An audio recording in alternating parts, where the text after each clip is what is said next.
And my mom, she's bedridden. So by her being bedridden mean that she cannot move or anything. And she's also incoherent. So she cannot move, she cannot get up, she cannot do anything on her own. So we're still trying to wrap our minds around how did she fall out the bed. Um, Either her head slid down and she fell head first. That's what I'm thinking had happened. And they lied about the bed rails being up, but the bed rails were not up on the bed at the time. So when I had got there, when I had seen her, they was like, one of the girls said she fed her, and she said she fed her at 8:30. I got there, mind you, I got there at 10:50, about 10:45, 10:50. So if you fed her at 8:30, why wasn't the family contacted? Why did no one call us or let us know that our mother had fell out the bed at 2 o'clock in the morning? Or not even call us and let us know at 2 o'clock in the morning if our mother had fell out the bed. That's what I'm not getting with them. So if our mother fell out the bed at 2 o'clock in the morning, why wasn't we contacted or notified? That's the first thing. That's protocol. That you're supposed to call the family member and let the family member know. Call the ambulance, especially.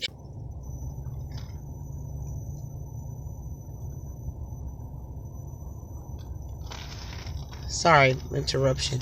But this is a stroke patient.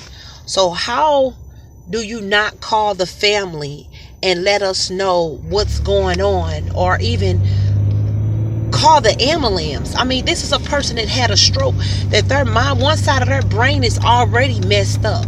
This is like I told the lady, I said, that's just like a newborn falling out of the bed or something, or you dropping a newborn. I said, you're not going to take that baby to the hospital? I said, anytime at the doctors or anything, that you're supposed to call the hospital, call the ambulance and take that baby to the hospital, because they tell you already, don't let the baby fall asleep if the baby done fell out the bed or fell or anything.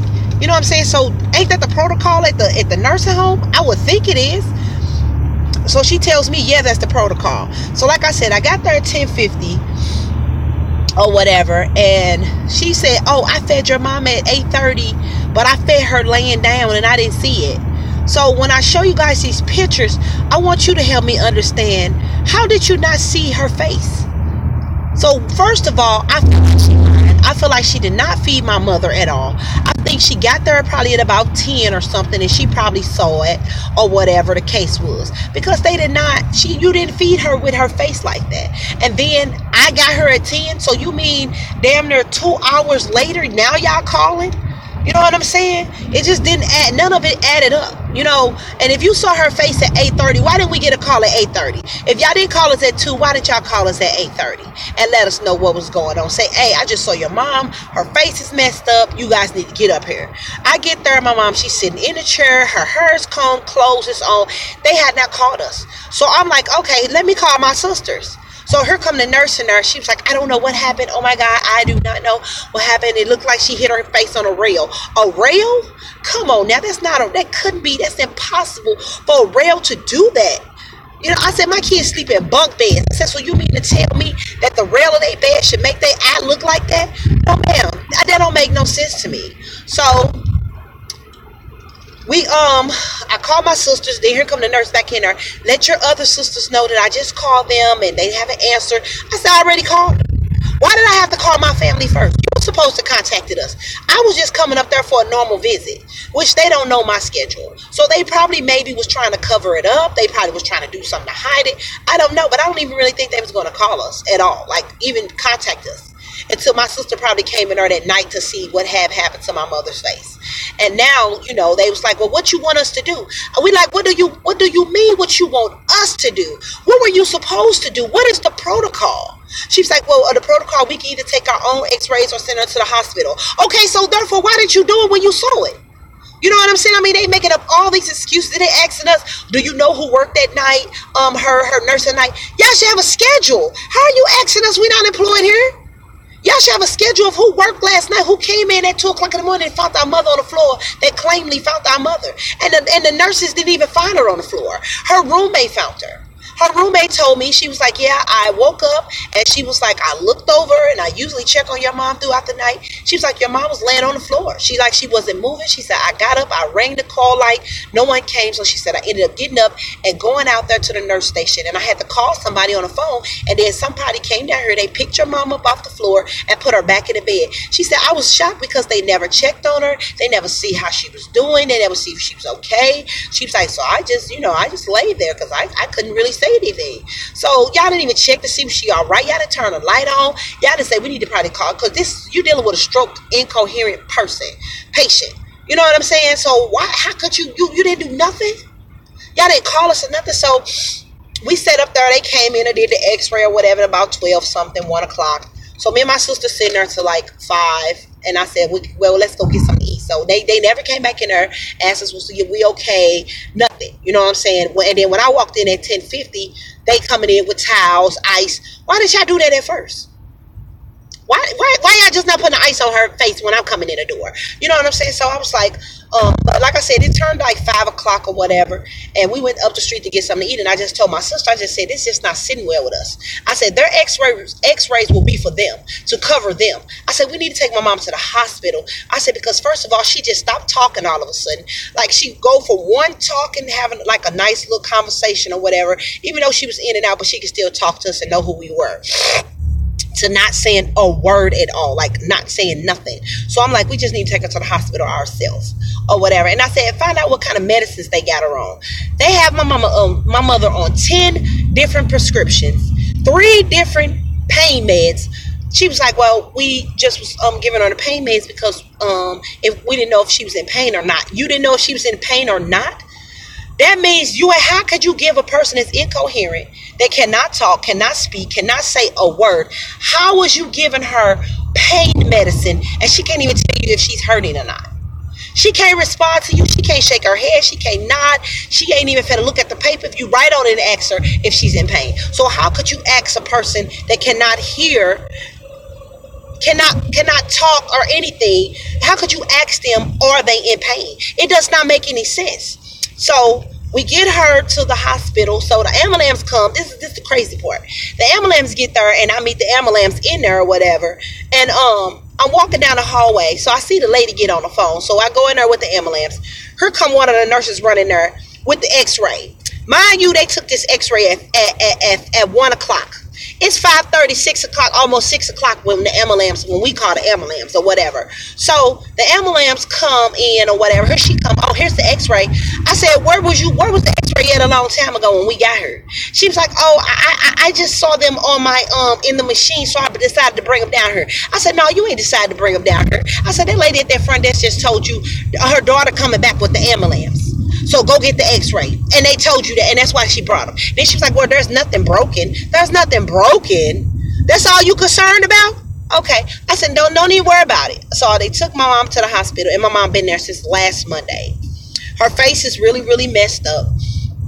She not only her face, she has a UTI really, really bad. They say she's so dehydrated. They got to give her more fluids than they give a normal person her age or older, that she's so dehydrated. They got her on, I think it's called POD or POA or PO something. PO, that's meaning that they cannot give her nothing to drink, no water, no food, nothing.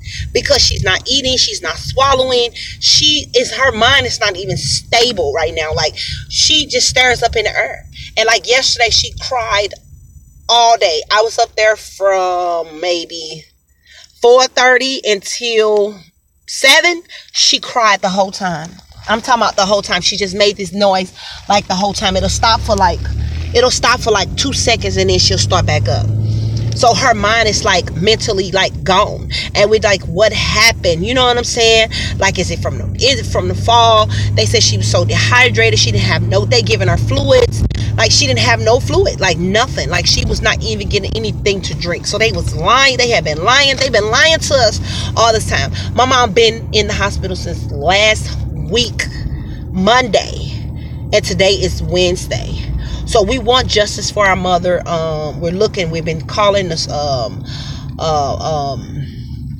the different places that we supposed to call, abuse for seniors, all of that. We done called the state. We done did all of that. Like, we got to get more answers, because this doesn't make sense. Like, she does not talk. You try to talk to her, she's looking away. She don't even know you there. You know what I'm saying? I just left from with her now. My other two sisters are up there with her right now, waiting on the doctors to come in. They want to put a feeding tube in, but we told them that we don't want it, because my mom has been through so much. You know what I'm saying? And it was a bad experience with it the last time she had it.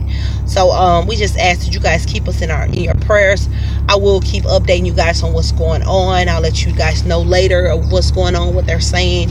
But right now, and they even took her off all her meds, IV, everything. They was just really finna give up on her, because they like, she's not responsive. Her mental illness is just like bad. You know what I'm saying? So it's like everything is like gone bad. Since Monday that fall, all the way up until now, it's just like things get worse and worse by the day.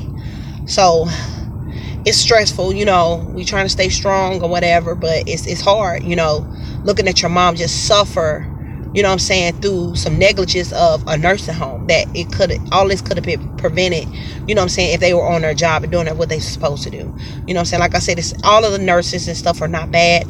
You know, we got some out here that are good and that really do care about these patients. And then we got some out here that don't care nothing about them. They just come there for a check. So just continue to follow my story. I'm going to post later. I'm on my way to work now, trying to hold up myself. But just please follow, share. If you know any lawyers out there, anything, please comment them under this post. And like I said, I'll keep you guys updated. I'm going to try to make like a short video so you guys can see how her face look. I thought I uploaded a picture, but it didn't go through. So I'm going to try to, yeah, they are. They just there to get paid. They really are. And it's sad, you know, it is hurtful. You know, I done cried and cried and cried and cried till I can't cry no more. So I'm like, you know, whatever is in whatever God is ready for her, whatever God is ready for, whatever God wants to do, you know what I'm saying, we just gotta allow it to happen. You know, it's a hard situation because it's 7 of us, and my mother's our only strength. We don't have fathers. All of our fathers are dead. So there's no one here, you know, but her. Like, she's the only one that holds our family together. So it's going to be devastating to lose the only strength of our family that holds our family together. So, but I ask you guys just please share this. Keep us in your prayers. Neglect on this nursing home, they need to be shut down. But give the good people that does work, that does, you know, do their job, give them a job somewhere else, you know. But we have some nurses out there that is bad, CNAs that's bad, that don't care. So I'm finna get ready to go to work, and I will update you guys later on this evening once I get back up to the nursing home. I mean, up to the hospital. She's up in the hospital. So just keep her in your prayers. Her name is Mabel. Call her out in your prayers. Call our family out. But she needed the most. Thank you.